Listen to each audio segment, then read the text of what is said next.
The northern mountains were a place no ordinary traveler dared enter, a land where the wind howled like an angry spirit and shadows moved with a consciousness of their own. But none of this frightened Elior the tailor as much as the loneliness he carried in his heart. Elior was known across the lowlands for his skill able to stitch silk thin as breath or leather, tough as dragon hide. But ever since losing his family in the war, he wandered from village to village sewing garments for people who never remembered his name. One evening, while crossing the ruins of an abandoned battlefield, he heard a strange rumble, not like thunder, but like a muffled sob too large for any human throat. Curiosity pulled him forward until he found her, a giant girl, enormous and terrifying, sitting with her knees hugged to her chest and wearing nothing but torn burlap that barely covered her bruised skin. Her hair fell like a forest over her shoulders, tangled with twigs and sorrow.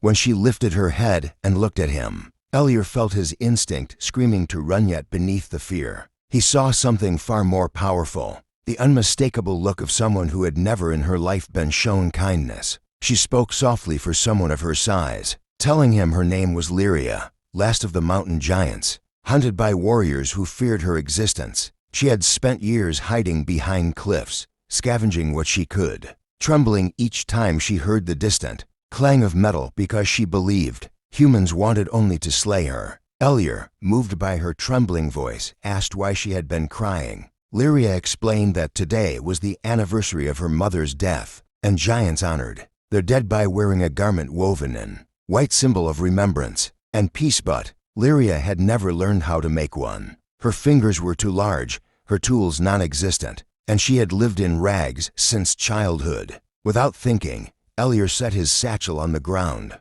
pulled out his needles, and said the words that changed both their lives. "If you will allow me, I'll sew your white dress." At first Lyria refused, terrified that even this was a trick, but the sincerity in Elior's eyes broke a dam no weapon could touch. She extended her hand, enormous yet trembling with hope, and Elior climbed up like a child scaling a hill. He spent hours taking her measurements, laughing awkwardly, when he needed twice as much fabric as he had ever used for a single person, and listening to her stories, how giants once lived in harmony with humans, how fear turned allies into enemies, how she had grown up hearing only echoes for company. Night after night, Elior returned to the mountains, gathering rare moonspun fibers that glowed like stars when woven, threads that myth claimed were used only by royal families of ancient empires. Slowly, meticulously, he stitched a dress unlike anything the world had seen, flowing, shimmering, soft enough to calm storms. During their time together, Lyria's heart opened like a sunrise. She laughed, she questioned, she even dreamed aloud, for the first time, about a future where she could walk among humans without them screaming in terror. Elior, too, felt change stirring within him, a warmth he had not felt since the days before war tore everything from him. He realized with a quiet shock that he no longer came to the mountains out of pity. He came because he longed to see her smile. One dawn, as snow melted into streams of silver, Elior presented the finished dress. Lyria lifted it with reverent awe, the moon thread shimmering across her hands. When she put it on, the world itself seemed to pause. The wind softened, the mountains glowed brighter, and for the first time she looked like what she truly was, not a monster, but a girl yearning to be seen. But peace does not last long in a world ruled by fear. The same morning she tried on the dress. Horns echoed across the valley, an army of warriors marching toward the mountains, blades drawn, believing they were going to slay a giant threatening their land.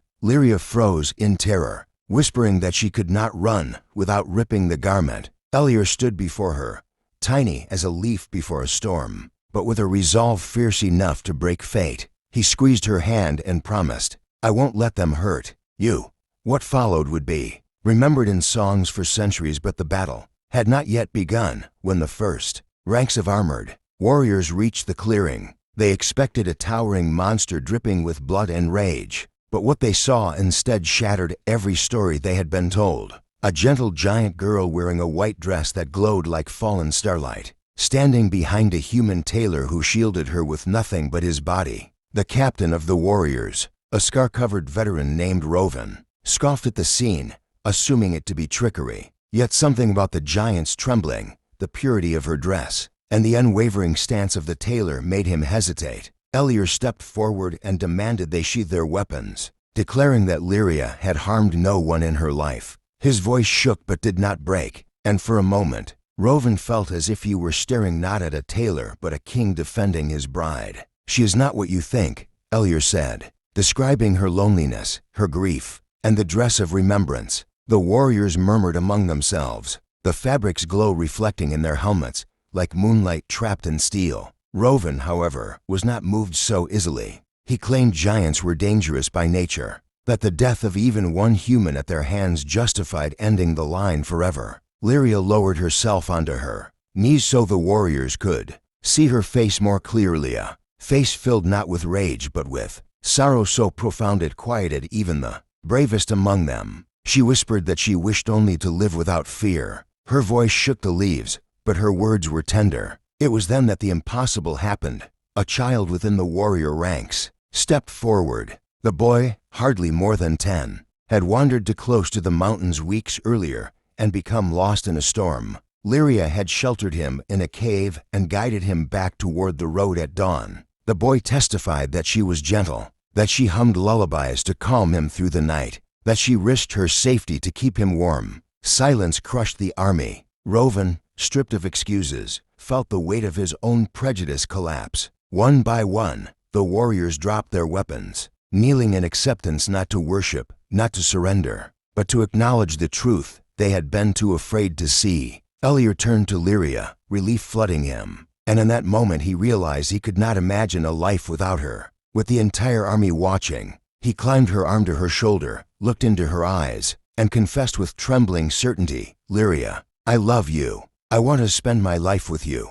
The giant girl froze, her heart thundering like an avalanche. Tears the size of pearls rolled down her cheeks as she whispered back, "Elior, I thought no human could ever love." "Emmy," the warriors erupted into uproar, not in anger but in awe, because never had the world seen a union so impossible, so breathtaking. Rovan, humbled, declared that if their love was strong enough to unite a giant and a human, then he would not stand in its way. What followed became legend, an impromptu wedding held right there in the valley. The warriors adorned the trees with banners, the mages conjured floating lights, the blacksmiths forged a ring large enough to fit Lyria's finger, and Elior crafted a matching one from a piece of moon thread he had saved. The mountains themselves seemed to celebrate. Winds carried melodies of ancient times, and the ground vibrated softly beneath their vows. Elior promised to be her voice among humans, and Lyria promised to guard him with all the strength of her kind.